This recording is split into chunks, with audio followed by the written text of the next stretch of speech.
드디어 시작하게 되었습니다. 문제 없어요, 여러분? 예, 없으신 분들 자,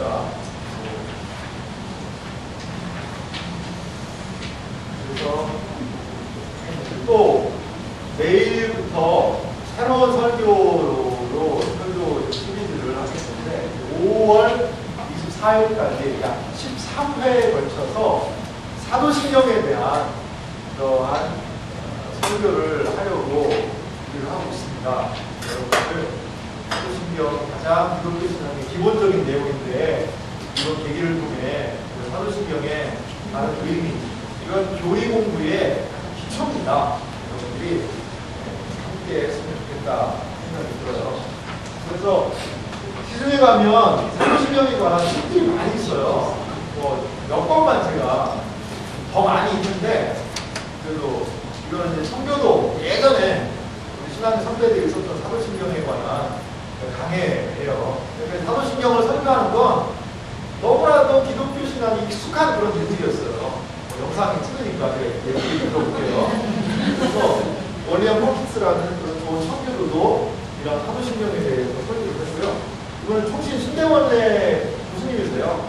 사도신경에 대해서 이렇게 해설서를 내기도 하고요. 그리고 이승우 교수님이라는 분이세요. 우리 교회에서 가까운 합신이라는 곳이 있잖아요. 거기에 유신학 교수님 보고 계시는 이분들이 사도신경에 대한 책들도 있고, 그리고 사도신경을 많은 사람들이 쉽게 접근하기 위해서 만화로 사도신경을 내주십니다. 만화로. 저도 이 텍스트를 가지고 가르쳐도 보고 저도 이 설교에 큰 은혜가 있었어요. 그래서 이러한 사도신경에 대한 많은 콘텐츠들이 있고요. 사실 이번에 저도 이걸 제가 가르쳤거든요. 이 책을 가지고. 그래서 여기에 있는 내용들이 사실은 설교나 전체적인 이번 13번의 설교 가르침 GBS에 가장 메인 텍스트 비슷하게 사용이 된 것 같아요. 그래서 만화니까 애들이나 보는 거 아니라 애들 주변으로 화냅니다. 이거. 어른 학습용 만화예요, 쉽게 얘기하면. 그래서 애들 용어가 어려운 거기 때문에, 그래서 여러분들 이런 사도신경에 관한 책들, 텍스트들이 있다는 것도 그냥 사라는 건 아니고요. 사라는 건 아니고, 물론 사면 좋겠지만, 여러분들이 좀 기억을 하면서 봤으면 좋겠다는 생각이 들고, 언제 좀 기회가 되면 우리 한쪽 난에다가 이 책들을 좀, 성경 책들 좀 기침을 할게요. 우리 조장님들도 빼서 좀 읽고 보기도 하고 할 수 있도록 또 이건 좀 나중에 제도적으로 보완하도록 하겠습니다.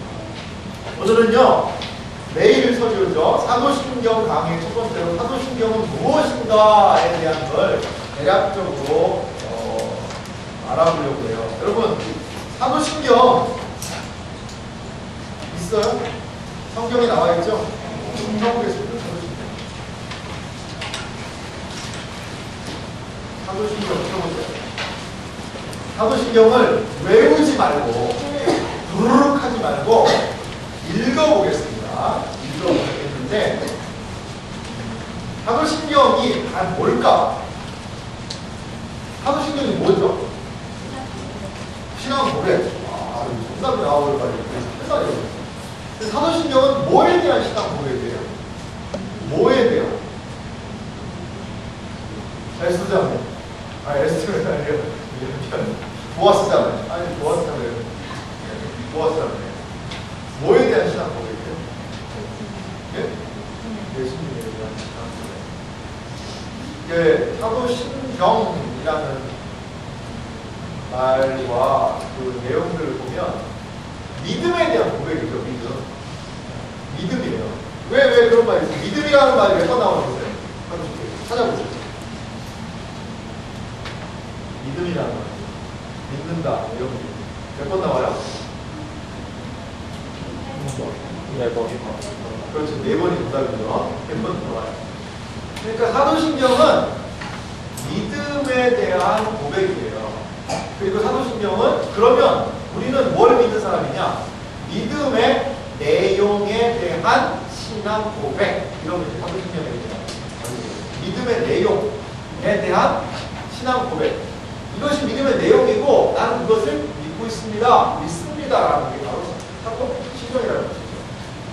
그래서 아, 믿음에 대한 거구나 이렇게 얘기가 돼요. 그래서 성경 보면 보세요. 히브리서 11장 1절에서 3절인데 13절에서부터 15절까지 들어오긴 했습니다만 여기서 나중에 고칠게요. 여러분 1절에서 3절이에요. 1절에서 3절 히브리서 성경 공부나 읽어봅시다. 히브리서 11장 히브리서 11장은 무슨 장이라고 불러요? 믿음장이에요. 믿음장이니까 1절에서부터 3절 말씀 같이 읽어봅시다. 믿음은 바라는 것들의 실상이요 보이지 않는 것들의 증거니 천지를 이루어서 증거를 얻느니라. 믿음으로 모든 세계가 하나님의 말씀으로 지어진 줄을 우리가 아나니 모든 것을 나타난 것으로 말미암아 된 것이 아니라. 그래요. 믿음의 중요성에 대해서 히브리서 11장은 언급을 하고 있죠. 이러한 기독교 신앙에 있어서 가장 중요한 믿음이라는 것. 이 믿음을 그러면 그 믿음의 구체적인 내용이 무엇이냐? 사도신경이라는 것을 통해서 우리가 믿음의 구체적인 내용을 소개하고 과연 내가 그 믿음의 내용에 동의할 수 있는가? 이것을 이 13번의 설교를 통하여 우리가 살펴봤으면 좋겠어요. 사도신경은 약 한 12개의 항목으로 구성이 되어 있거든요. 이제 구조에 대한 부분을 해서 언급을 하겠는데요. 1번 문제는 나는 사도신경을 암송 공부할 수 있습니까? 사도신경 암송 우리 리더들은 다 하죠. 근데 조원들 중에 못하는 사람이 있을 수도 있을 거예요.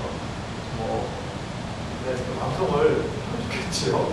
그리고 학습 세례 받을 때 사도신경 암송 테스트가 있잖아요. 원래 그래요. 네, 하는지도 모르겠습니다만. 그리고 또 지금까지 사도신경을 어떻게 사용해 왔으면 사도신경의 의미를 어느 정도 알고 있는가. 좀 자유롭게 한번 얘기를 나눠보세요. 사도신경 왜 예배 시간에 사도신경을 하는가? 그 의미에 대해서 생각해 본 적이 있는가? 근데 아마 거의 이런 거 생각 안 하고 기계적으로 습관적으로 그냥 하고 끝나는 경우가 참 많거든요. 그러한 우리의 모습에 이 순서가 여기 들어간 의미는 이것입니다. 이것을 우리가 이번 대결을 통해서 알았으면 좋겠어요. 그래서 이 프로 문제고요. 2번 문제 같이 읽어볼까요? 2번 문제 있습니다. 신경 또한 왜 공간적인 신경에는 어떤 소식이 있습니까? 이건요 사도신경의 그 역사와 더불어서 사도신경의 의미를 얘기하는 거예요. 우리가 신앙 고백하는 걸 보통 이렇게 멘트를 합니다. 사도신경으로 신앙 고백하심으로 사도신경으로 신앙 고백하심으로 오후 예배를 아니면 주일 일부 예배를 시작하겠습니다. 이렇게 얘기를 사도신경으로 신앙 고백하시겠습니다. 오늘 이렇게 얘기를 하죠. 근데 이렇게 얘기를 하는데 사도신경으로 신앙 고백을 한다 라고 얘기를 하잖아요. 멘트가 사회자들 보통. 그런데 그게 크게 말하면 뭐냐는 거죠. 사도란 말은 뭐죠? 사도? 그렇죠. 예수님의 제자들을 뭐라고 불렀어요? 사도라고 불렀어요. 그러니까 사도들과의 연계성이 분명히 여기에 있다는 거죠. 그럼 신경이라는 건 뭐예요? 신경이라는 것은 신조라고도 이야기를 해요. 신조 똑같은 말인데 이게 신앙, 고백, 믿음이라는 거죠. 믿는 것이라는 그런 의미가 여기에 포함되어 있어요. 근데 이게 사도라는 게 왜 사도신경이냐고 하면 이게 좀 제가 내일 역사를 간략하게 얘기하겠는데 사도신경은 그냥 어느 날 뚝딱 떨어진 게 아니에요. 여러분 사도신경이 성경책에 있는 내용이에요? 그렇죠. 성경에는 없어요. 사도신경의 내용, 그 텍스트 자체가. 근데 여러분 성경의 찬송가 보세요. 앞에는 뭐하고 뭐가 있죠? 그래, 주기도를 하는 왜 뒷장 봐요? 왜 성경 찬송 혹은 거기다가 이런 내용들을 넣어놨을까요? 그래요. 중요한 거예요. 사도신경, 주기도문, 십계명 이 세 가지는 신앙에 있어서 믿음의 가장 중요한 토대를 놓은 세 가지예요. 사도신경은 이제 믿음의 내용에 대해서, 그리고 주기도문 같은 경우에는 그리스도인은 어떻게 기도하는가에 대한 부분도 있지만 그리스도인의 사명 대선언문이에요. 그리스도인이 이렇게 하는 사람이다라는 사명에 대해 선언문이고, 그리고 또 하나 십계명은요, 그리스도인은 어떠한 사람들이고 어떻게 살아야 됩니다. 하나님에 대하여, 사람들에 대하여, 이것에 대한 그리스도인의 윤리 대천장입니다. 이런 측면도 있어요. 그래서 이 세 가지는 반드시 공부를 해야 돼요.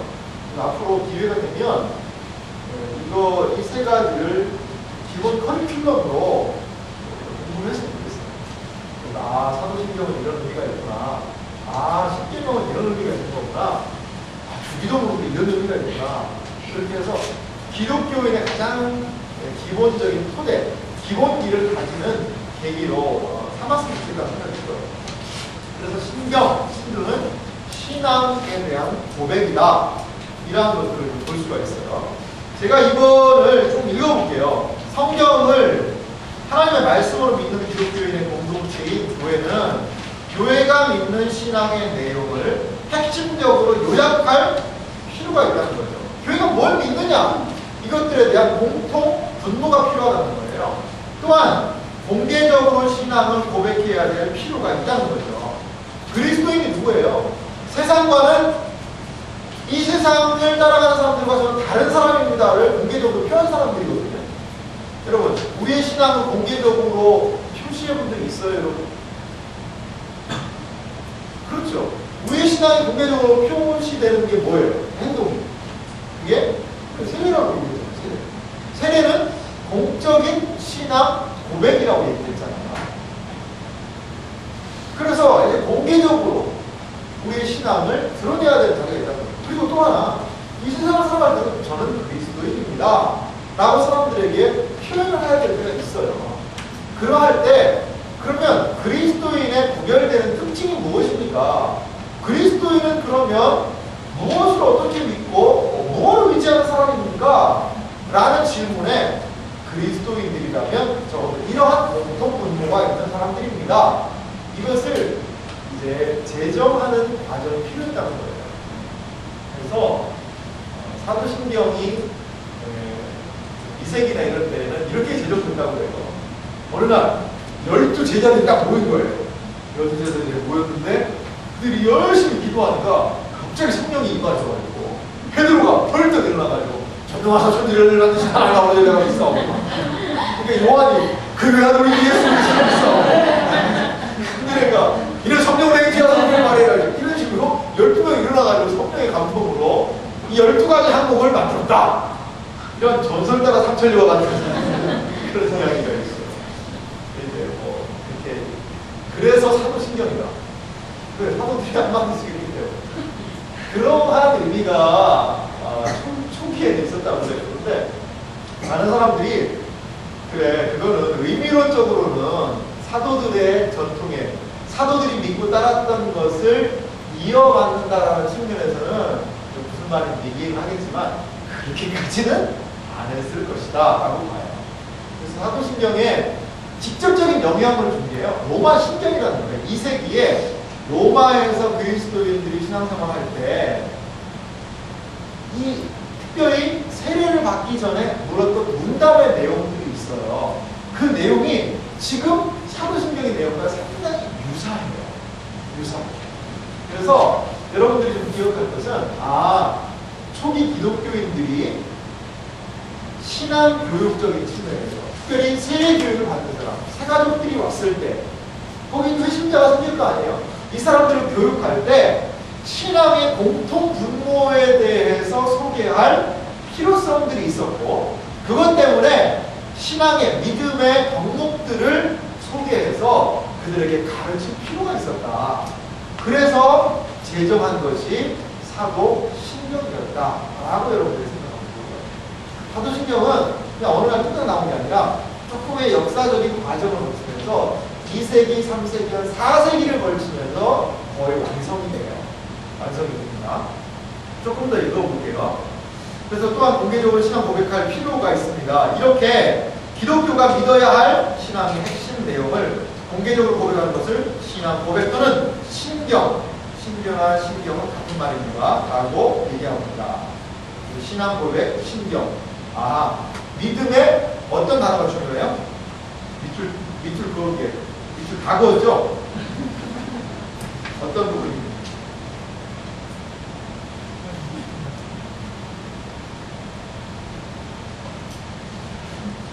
공개적으로 신앙 고백할 필요가 있고, 여기 그 단어가 빠졌네. 공통분모라는 단어를 준비했잖아. 공통분모. 공통분모가 무슨 말인지 알죠? 네. 신앙생활 할 때 공통분모가 이들에게 필요있다는 거죠. 성경을 자기 마음대로 해석하는 사람들이 많단 말이에요. 사도신경은 우리들에게 성경을 바로 해석할 수 있는 근거를 또한 제시하고 있거든요. 그래서 적어도 사도신경의 내용을 고백할 수 있는 사람이 성경을 읽을 때 성경에 대한 공감대가 형성될 수 있다는 것도 여러분 기억하시면 되겠습니다. 조금 더 읽어볼게요. 2세기 교회는 신앙의 핵심, 즉 신조를 교부들에 따라 뭐라고 불렀느냐면 진리의 기준이다. 신앙의 기준, 교회의 기준 등 여러 이름으로 불렀습니다. 이 신조는 교회가 세례 지원자를 교육하거나 세례 지원자가 세례를 받기 위해 공개적인 신앙 고백을 하거나 이단을 분별하거나 방지하려고 할 때에 아주 중요하게 사용되었습니다. 그러니까 이 신조라는 것이 사도신경이라는 것이 그 당시에는 뭐로 불렸다는 거예요? 진리의 기준이다. 가장 진리의 기준점이고 신앙의 기준, 교회의 기준이다.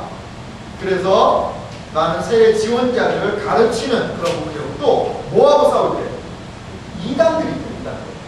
이단들과 싸울 때 이게 대표적으로 이단들이요 두 종류가 있어요. 그 당시 초대교회 이단은 어떤 이단들이 있을까요? 네? 그렇죠. 교리를 무시하고 이단이 되죠. 이제 어떤 이단을 썼습니까? 이단들한테 어떤 이단을 썼습니까? 하나님에 대한 건요, 하나님에 대해서는 이해를요 거의 같이 했어요. 공통분모가 형성이 이미 된 거예요. 그 당시에는. 지금은 이 하나님에 대한 이해 여기서부터 또 해야 되지만 세월이 그렇게 돼서. 근데 항상 논란의 소지가 됐던 게 뭘까요? 맞아요. 예수님이에요. 예수님에 대해서 항상 이 논란의 소지가 있는 거예요. 무엇과 무엇에 대한 것 때문에 논란이 있을까요? 첫 번째, 예수님의 인성에 대한 예수님의 신성에 대한 이 관계에서요 엄청난 인간들이 나와요. 자, 예수님의 인성을 강조해요. 인성. 예수님은 그럼 뭐예요? 신, 하나님이 아니라는 거예요. 이걸 누가 많이 주장했을까요? 어떤 사람이? 네? 오늘 한국자매가 엄청 예수를 많이 한 것 같아요. 얘기도 안 해줬는데. 맞아요. 유대인들이 예수를 인정해요, 안 해요? 이게 하나님의 아들이라고. 어디서 진짜 지금 말로 하면 그 거짓말하지 말라는 거죠. 그러면서 이거는 인성을 강조했던 것은 유대적인 그러한 경향이 강해요. 그리고 예수님이 어떻게 하나님이 인간의 몸을 입을 수가 있느냐. 그 신성을 강조하는 측면은 어디서 말해요? 어느 쪽에서 강할까요? 예? 누구? 가톨릭. 그때는 이제 가톨릭은 아직까지 형성되지 않는 그런 상황이었으니까 하나의 교회였습니다. 교회 안에 어느 쪽이 좀 강할 것 같아요? 네? 어떤 철학 안에 되어 있습니다. 이게 그렇죠. 헬라. 그러니까 그리스 철학의 체계에는 여기 플라톤에 대한 것들을 보면 이원론이 강하거든요. 이데아의 세계와 현상계 이렇게 강하거든요. 이데아의 세계는 어떤 거예요? 실체예요. 현상 세계는 그림자예요. 그런 이야기 들어본 적 있죠? 그거였어요. 그렇기 때문에 영은 좋은 것이다. 육체는 악한 것이다라고 생각을 했어요. 그런데 하나님이 예수가 하나님이라고 그러는데 어떻게 육체를 입을 수가 있느냐? 육체는 영혼의 감옥인데. 그래서 여기서 많이 나오는 주의가 이단이 영지주의라는 그런 이단이다. 영지주의. 그래서 성경에 보면 이러한 영향이 많아서 그리스도께서 육체로 오심을 부인하는 자마다 조롱하는 이렇게 얘기합니다. 영지주의가 교회에 완전히 좀 많이 영향력을 미쳤기 때문에 그래요. 그래서 서양 사상에 두 가지의 영향을 준 흐름이 있죠. 뭐예요? 헬레니즘과 어떤 거예요? 헬레니즘과 헤브라이즘이에요. 이게 헬레니즘 전통이고 유대 쪽이 히브리유, 헤브라이즘의 전통이 있거든요. 이러한 두 쪽에서 이단들이 많이 발생을 했어요. 그리고 이제 나타난 이단이 예수님과 하나님과 어떤 것? 성령님과의 이런 삼위적인 관계, 이걸 어떻게 보느냐에 따라서 또 이단이 발생을 했어요. 그래서 전자를 우리는 무슨 논쟁이라고 얘기하느냐? 기독론 논쟁이라고 얘기해요. 예수님 누구니까. 두 번째는요, 세 분에 대한 거죠. 삼위일체 논쟁이라고 얘기해요. 여러분은 지금 초대교회사의 가장 복잡한 부분을 한 5분 만에 풀어가셨습니다. 형사님들한테 물어봐요. 여기 가장 복잡한 부분이죠. 근데 그냥 휙 하고 도망가요. 초대교회사의 가장 이슈가 이거였어요. 예수님에 대한 개념 규정. 그래서 예수님이 누구인지에 대한 것을 규정한 게 뭐냐면 보편적인 신조는 크게 몇 가지, 세 가지가 있다고 나오죠. 세 가지가 있어서 니케아 공의회라는 게 있죠. 니케아 공의회 때에 뭐가 만들어졌어요? 니케아 신경이 만들어졌는데 예수님에 대한 그런 부분, 기독론 논쟁이 니케아 신경으로 마무리가 됩니다. 그리고 칼케톤 공회에서 결정된 칼케톤 신경의 삼위일체 교리를 그때 완성을 시킵니다. 이게 교회의 역사예요. 그러니까 이러한 여러분 뭐 니케아 신경이나 칼케톤 신경 이런 거 우리 잘 모르잖아요. 잘 모르는데 교회가 공적으로 우리는 적어도 이렇게 믿는다라는 것을 표방했다라고 생각하면 좋을 것 같아요. 표방했다. 그래서 이 초대교회가 중요한 결정들을 한 거예요. 예수님에 대한 것 니케아 회의를 통하여서 그 내용을 결정을 하고, 삼위일체에 대한 것 칼케톤 신경을 통하여 삼위일체는 이것이다라고 얘기를 했고요. 자, 예수님의 두 신성에 대한 부분, 삼위일체에 대한 부분 언제 공부할까요? 오늘 저녁부터 공부한다 이거예요. 여러분, 드디어 우리 교리반이 개강을 합니다. 아, 기쁘도다. 아, 기쁘다. 슬퍼하는 사람 있는 것 같은데. 그래요. 그런 거 이제 삼위일체에 대해서 공부해본 사람 흔들어봐요. 지금까지 교회생활 하면 삼위일체 부인하는 사람 흔들어봐요. 부인도 안 하는데 내용도 몰라. 그러면 안 되잖아요. 그 성부 하나님, 성자 하나님, 성자님 셋이 하나라는 거 아닙니까? 그래, 그게 뭔데? 뭐예요, 그게? 그냥 3, 1 더하기 1 더하기 1인데 이게 하나고 3 이퀄 1이다. 이런 얘기 같은데 이게 말은 되는데 이게 뭔지 모르겠다는 거죠. 그거에 대해서 이번에 우리가 역사적인 정리에 14주간의 기간을 통해서 역사적인 정리를 하려고 하고 있어요. 자, 그러면 이제 오늘날 그 부분도 한번 제가 읽어볼게요. 오늘날 개인적으로 믿는 믿음의 내용이 약간씩 다를 수 있고, 또한 교회마다 혹은 교파마다 믿는 내용이 약간 다를 수 있는데, 그러나 모든 교회마다 그리고 모든 그리스도인마다 반드시 믿어야 할 믿음에 여기 나와 있는 공통 분모가 있다는 거죠. 지금 지구상에 존재하는 개신교, 캐톨릭, 정교회 등 모든 기독교가 공통적으로 믿는 신앙의 내용이 있습니다. 교파나 교단을 초월해서 공통적으로 믿는 보편적인 신앙의 내용이 있다. 그래서 이것들을 신조라고 얘기해요. 사도신경은요, 로만 캐톨릭에서도 인정합니다. 인정하는 부분이에요. 그리고 니케아 신경, 칼케톤 신경도 다 인정을 합니다. 인정을 해요. 요즘에 사실 캐톨릭에서 교황이 거의 적그리스도 아니냐 이렇게 얘기하는 사람들, 이단의 괴수 아니냐 이렇게까지 얘기하는 사람들이 많이 있죠. 근데 교회 역사를 보면 같이 할 수 있는 그런 부분들이 있어요. 같이 할 수 있는 초대교회 역사. 여기는요,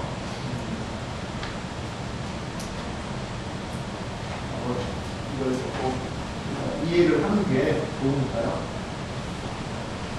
우리 승유 전사님이 겨울 수련회 때도 로만 카톨릭에 대해서 강의라고 했잖아요. 여러 가지 또 경계에 대한 부분이 분명히 있고. 근데 우리 이렇게 생각해요. 이 카톨릭이 쭉 오다가 어느 살 이제 여기에는 카톨릭이 계속 오고 이때에 개신교가 등장을 해서 난 게 이게 뭐라? 종교 개혁이다. 그래서 카톨릭은 무슨 집이다? 큰 집이다. 여기는 작은 집이다. 여기 나왔기 때문에 이렇게 생각을 이 카톨릭 사람들이 많이 주장을 해요. 많이 주장하는 얘기 들어봤죠? 근데 우리는 어떻게 얘기해요? 이런 얘기 들으면 기분 좀 나쁘죠? 네. 이게 아니에요. 이게 아니고 캐톨릭이라고 주장을 하는 이 부분, 특별히 지금 이야기했던 이런 교리들이 확립되는 초대교회 시대라고 해요. 초대교회 시대, 약 AD 한 400년 정도까지의 기간이거든요. 이 기간은 우리가 개신교도 함께 인정하는 부분이에요. 인정하는 부분입니다. 이거는 로만 캐톨릭만의 전형을 이건 별단코 아니라는 거예요. 개신교는 뭐냐? 이 종교 개혁이라는 것은 무엇이냐? 더 이상 이건 기독교 신앙이라고 할 수 없을 정도로 중세 천년을 통하여서 캐톨릭이 부패해져버린 거예요. 기독교 신앙이 아니에요, 이거. 너무 멀리 가버린 거예요. 그래서 캐톨릭 안에서도 에라스무스 같은 사람은 부분적인 개혁을 합니다. 에라스무스라는 사람 있죠? 부분적으로 개혁을 하는데 봤더니 우리 종교개혁자 선배들 이 부분 개혁으로 안 되는 거예요. 그래서 이거는 전면 재수정이 필요하다. 그래서 배가 있으면 그 배에서 배가 지나가는 방향이 이쪽으로 가니까 그 배에서 나와버린 거예요. 그래서 다른 배를 타게 됐어요. 이 배가 역사적으로 그냥 뚝 떨어진 배냐? 그거 아니에요. 초대교회로 개신교의 가장 중요한 슬로건이 뭐예요? 초대교회로 돌아가자는 거예요. 다시 돌아가자는 거예요. 원래의 모습, 초대교회 예수님께서 되정하신 초대교회의 이 모습을 회복하자는 거예요. 회복하자는. 그러니까 작은 집, 큰 집 개념이 아니라 원래의 원료로 돌아가서 이 신앙을 다시 한번 이 시대에 구현하자는 거예요. 왜? 이 중간 조각에서 뭐가 왔기 때문에? 변질이 됐기 때문에 인정할 수가 없다는 거예요. 그래서 나오는 종교개혁이라는 거예요. 그런데 여기에 분계령이 되는 사람이 있어요. 여기.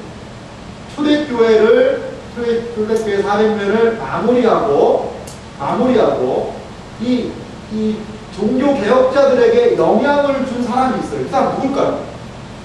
이 사람이 그 유명한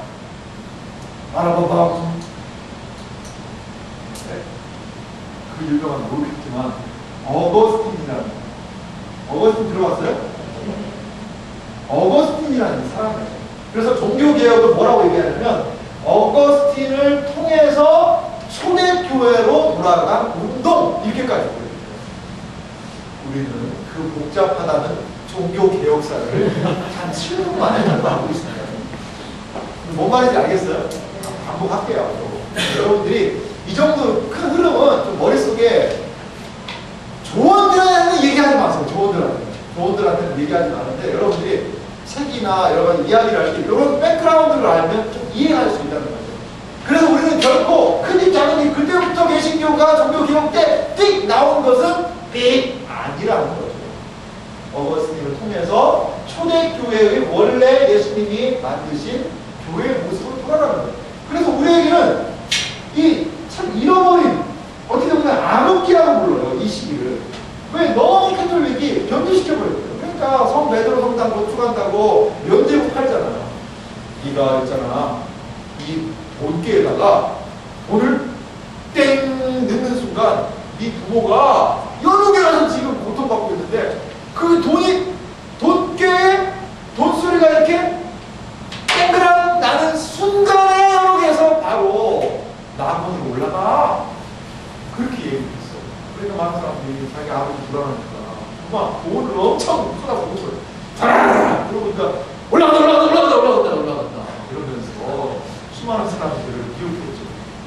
그렇게 지어진 게 성 베드로 동상입니다. 성 베드로.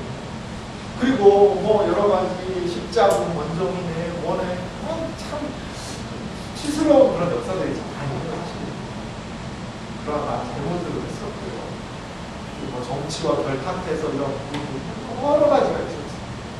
그런데 이 개혁자들은 그런 것들을 부인해서 이건 아니다 라고 일어난 것들이 어거스틴의 은총론이라는 성경을 중요하거든요. 초대교회의 원래 모습으로 돌아갔다. 그래서 우리 개신교는 프로테스탄트라고 또 얘기해요. 그냥 뚝 떨어진 크게 잡아들고 요기를 하는 게 아니라 원래의 모습으로 돌아가고자 하는 그런 운동이다. 그걸 여러분들도 기억하고 자부심을 느껴도 좋을 것 같습니다. 그래서 2번을 제가 답도 왜 이렇게 친절하게 가는 것들을 다뤄놨냐면 꼭 여러분들은 되게 생소한 내용이기 때문에 한번 더 꼼꼼하게 읽어보라고 답을 좀 상세하게 달았습니다. 자, 그러므로 이 보편적인 세 개의 신조는 기독교인이라면 누구나 믿어야 할 신앙의 내용입니다. 이 중에서도 사도신경이 가장 먼저 만들어졌고 니케아 신조, 사도신조를 확대한 것이고 칼케도 신조는 기독론을 중심으로 만들어진 신조이기 때문에 세 개의 신조 중에서 가장 기본이 된다고 할 수가 있습니다. 이러한 것들을 좀 우리가 생각해 볼 수가 있습니다.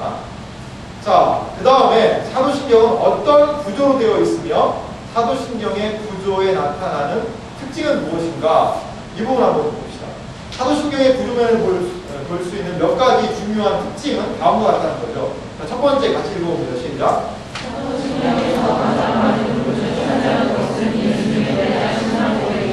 자, 사도신경 한번 펴보세요. 사도신경 한번 펴보세요. 사도신경을 우리가 한번 좀 읽어보세요. 한번 보세요. 눈으로 봐서. 사도신경을 어떻게 나눌 수가 있을까요? 구조를. 어떻게 나눌 수 있을까요?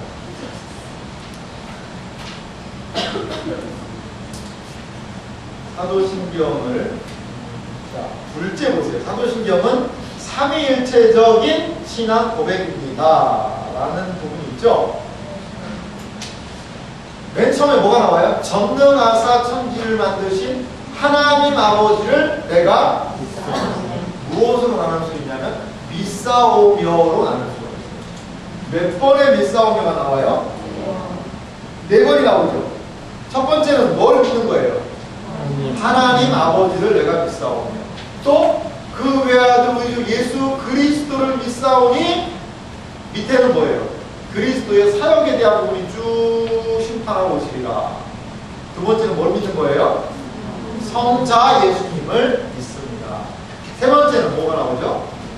성령을 믿사오며. 그리고 이 모든 것들을 성령의 사역으로 보기도 합니다. 그래서 이 모든 것들을 믿습니다. 이제 사도신경이 눈에 좀 확 들어오세요? 성부 하나님에 대한 믿음, 성자 예수님에 대한 믿음, 성령 하나님에 대한 믿음, 이 세 가지의 믿음이 사도신경의 구체적인 내용이구나 라고 볼 수가 있겠죠. 그런데 가장 많은 게 뭐에 대한 내용이에요? 그래요. 예수님에 대한 부분이 가장 많이 나와요. 그래서 사도신경은 우리의 신앙의 믿음의 내용 중에 예수님에 대한 내용을 가장 중심으로 고백한다 라고 우리는 생각할 수가 있는 거예요. 좀 어려운 말로 써볼게요. 제가 어려운 말 해볼게요. 여러분들 이해하는 써보세요. 사도신경은 기독론 적이다 라고 이야기했을 때 OX 무슨 말인지 알겠죠? 기독론 적이다 라고 할 때는 그리스도가 중심적인 위치를 차지한다 라고 이해할 수 있는 거예요. 그거에 대한 내용을 좀 상세하게 적어놨으니까 여러분들이 참조하시고요. 둘째, 사도신경은 삼위일체적인 신앙 고백이다. 그 부분을 우리가 좀 알 수가 있죠. 네. 그 다음에 셋째 봅시다. 셋째. 다시 읽어보겠습니다. 시작. 사도신경은 성경 전체의 내용을 창조에서부터 그래요. 내용 봅시다. 어디에서부터 시작해요? 전승하사 천지를 만드신 창조에 대해서부터 시작하죠. 그 다음에 어떠한 내용이 나오냐면 저리로서 산 자와 죽은 자를 심판하러 오시리라. 종말에 대한 그런 부분, 그리고 종말 이후에 몸이 다시 사는 것과 영원히 사는 것. 이 몸이 다시 살고 영원히 사는 것은 언제부터 시작돼요? 예수님의 다시 오실 재림에 대해서 이야기하고 있죠. 그러니까 창조에서부터 세상의 종말 끝까지, 그리고 종말 이후에 새하늘 새 땅의 삶에 대한 들어감, 거기까지 다루고 있다는 거죠. 그러니까 성경 전체적인 내용이 가장 포괄적으로 사도신경 안에 있는 거예요. 안에 있는 거예요. 그래서 사도신경을 공부하는 것은 우리에게 성경 전체에 대한 그러한 큰 이해로 주고 있다는 것을 우리가 볼 수가 있습니다. 그래서 그 부분을 좀 읽어보면 좋겠고요. 4번 문제 제가 읽어볼게요. 우리가 사도신경을 배우고 공부하는 것은 어떤 유익이 있을까? 적용적인 측면에서 시작하는 단계에서 어떤 유익이 있나를 4가지 정도 정리해봤습니다. 첫째는 어떤 거죠? 사도신경은 성경 공부의 열쇠를 하는 거예요. 여러분 성경 공부 해봤죠? 어디에서부터 시작해야 될까요? 성경은요, 성경 공부할 때 가장 중요한 게 뭘까요? 성경 공부할 때. 성경 공부할 때 어떤 게 중요할까요? 지식. 그래서 성경의 내용을 아는 지식도 중요하죠. 근데 이런 성경의 지식, 내용, 이런 것들에 대한 이해, 오케이. 중요하죠. 중요한 부분이에요. 지식, 내용에 대한 지식 아니겠어요? 아브라함 몇 살까지 살았어요? 몰라. 아브라함의 아내 누구예요? 그걸 알아. 그리고 저희 아들이 저한테 자주 하는 질문, 성경 서로 문제 내기 하거든요. 골리앗의 동생 이름은 딱 얘기하고, 나굽이 딱 얘기하고 그래요. 나굽이라고 있어요. 골리앗 동생도 성경이 나와요. 처음 들어봤죠? 성경할 때 찾아봐요. 뭐 이런 얘기, 이건 지식이죠.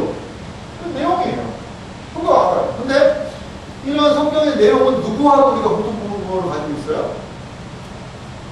내용은 이단은 성경 내용에 대해서 토를 달아야 한다고요. 거부해요? 이거 틀린 내용 안 그래요. 그 사람들 다 인정합니다. 그럼 뭐에 대한 문제예요?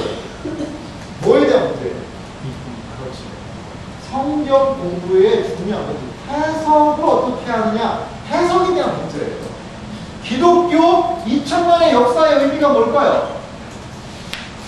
기독교 2000년 역사의 의미가 뭐예요?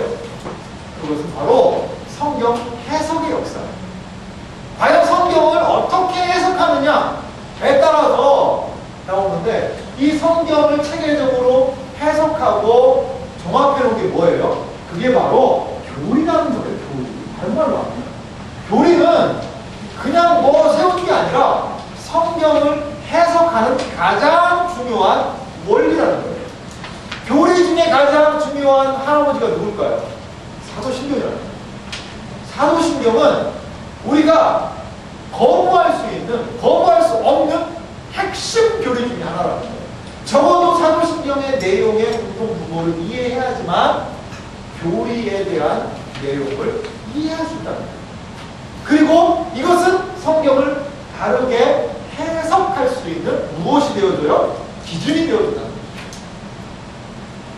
기준이 되어줘요. 그래서 성경 공부의 열쇠다라고 이야기하고 있고, 사도신경은 기독교 세계관에 대한 알고입니다. 세상을 어떻게 바라볼 것이냐? 세상은 이러한 관점과 내용으로 되어 있다. 그 세상을 바라보는 안목을 제시해주고, 그리고 사도신경은 기독교인의 신분증. 나는 이거 믿는 사람입니다. 나는 이런 거 믿는 사람. 그래요? 나도 그거 믿는데. 그래요? 그러면 우리는 같은 믿음의 공통 분모가 있군요. 우리는 이런 것들을 분별하면 우리의 네임카드가, 신분증, 아이디카드가 될 수가 있다는 거죠. 그래서 사도신경은 기독교 교육의 기본 교과서라고 합니다. 기독교 교육을 할 때, 과연 기독교가 뭐지? 라고 묻는 사람. 여러분, 이번 설교 시리즈에 기독교 신앙에 대해서 잘 모르겠다는 사람들 많잖아요. 가장 기초적인 부분에 대해서 내가 기독교가 뭔데? 라고 묻는 사람들 있잖아요. 그 사람들에게서는 이번 설교 시리즈를 적극 추천합니다. 이미 알고 있는 사람들은 정리하시고, 그리고 기독교에 대한 기초가 나는 완전 꽝인데 라고 하는 사람들은 이번 설교 시리즈를 적극적으로 좀 공부하고 배울 수 있는 계기가 되면 좋겠어요. 앞으로 우리 청년부에 사도신경을 공부하는 반을 개설할 생각이에요. 그래서 기독교가 뭔지 이해가 잘 안 되는 사람들, 그런 사람들에게는 너가 믿는 내용은 이거야. 너는 사도신경 반에 가서 사도신경의 내용부터 알면 좋겠다라고 리더들이 권면했습니다. 그래서 사도신경의 내용을 이해하면서 나는 이거 믿는 사람이 좋구나. 그것을 이해할 수 있는 기회가 되어서 좋겠다는 생각이 듭니다. 그래서 이 중요한 사도신경을 우리가 약 3개월여 동안 이제 설교와 GBS를 통하여 이렇게 합니다. 여러분 기도해 주시고 이 기간을 통해서 우리의 믿음에 큰 유익이 있기를 주님의 이름으로 소망합니다. 네, 그럼 오늘 강의 여기까지 마치도록 하겠습니다. 혹시 질문 있나요? 광고를 제가 하려고 해요. 광고를 하려고. 사선전사님 광고 하시려고. 제가 이제 5시 반부터 기도회를 하고요. 왜 솔직히 하잖아요. 여러분 기도해야 되고.